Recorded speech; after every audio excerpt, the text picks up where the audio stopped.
తెలంగాణలోని 4 లక్షల మంది గిగ్ ఇంకా ప్లాట్ఫామ్ వర్కర్స్ కోసం ఉద్యోగ, సామాజిక భద్రత, బీమా ఇంకా కనీస వేతనాలకు సంబంధించిన ముసాయిదా బిల్లు చివరి దశకు చేరుకుంది. ఈ బిల్లు గిగ్ వర్కర్స్ సంక్షేమ బోర్డు ఏర్పాటు, ప్రత్యేక సంక్షేమ నిధి ఏర్పాటు, అగ్రిగేటర్స్ నుంచి 2% వాటా వసూలు వంటి అంశాలను కలిగి ఉండనుంది. వారం రోజుల నోటీస్ లేకుండా తొలగించడాన్ని నిషేధిస్తూ ఫిర్యాదుల పరిష్కారానికి ప్రత్యేక అధికారిని నియమించింది. తెలంగాణలోని సుమారు 4 లక్షల మంది డెలివరీ ఏజెంట్స్, క్యాబ్ డ్రైవర్స్ వంటి గిగ్ ఇంకా ప్లాట్ఫామ్ వర్కర్స్ కి ఉద్యోగ భద్రత, సామాజిక భద్రత, బీమా ఇంకా కనీస వేతనాలకు సంబంధించి విధాన రూపకల్పన చివరి దశకు చేరుకుంది. కార్మిక శాఖ ఈ కీలక ముసాయిదా బిల్లును సిద్ధం చేసింది. త్వరలో జరగబోయే మంత్రి మండలి సమావేశంలో దీన్ని ప్రవేశపెట్టనున్నట్టు సమాచారం. మంత్రి మండలి చర్చ అనంతరం అసెంబ్లీలో ప్రవేశపెట్టి చట్టరూపం ఇచ్చే అవకాశాలు ఉన్నాయి.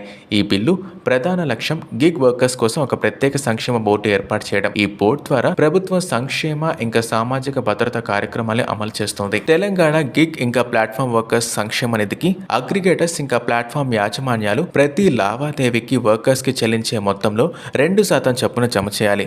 ఈ మొత్తాన్ని 3 నెలలకోసారి చెల్లించాలి. ప్రభుత్వం కేటాయించిన గ్రాంట్స్ ఇంకా కార్పొరేట్ సామాజిక బాధ్యత నిధులు, వర్కర్స్ సామాజిక భద్రతా పథకాల కోసం ఇచ్చిన నిధులు ఈ సంక్షేమ నిధిలో ఉంటాయి. ముసాయిదా బిల్లుపై అగ్రిగేటర్స్ తో కార్మిక శాఖ విస్తృతంగా చర్చలు జరిపింది. మొదట ప్రతిపాదించిన జైలు శిక్షపై అభ్యంతరాలు రావడంతో అగ్రిగేటర్స్ సూచనల మేరకు జైలు శిక్షను తొలగించి జరిమానాల్ని భారీగా పెంచే ప్రతిపాదనలు చేర్చాయి. సకాలంలో 2% వాటాన్ని చెల్లించని యజమానులకు భారీ జరిమానాలు విధించే అవకాశం ఉంది. వారం రోజుల నోటీస్ లేకుండా వర్కర్స్ ని తొలగించడానికి యాజమాన్యాలకు వీల్లేదు. వినియోగదారులను భౌతిక లేదా సామాజిక వేధింపులకు గురిచేసినట్లు గుర్తిస్తే తక్షణమే తొలగించవచ్చు.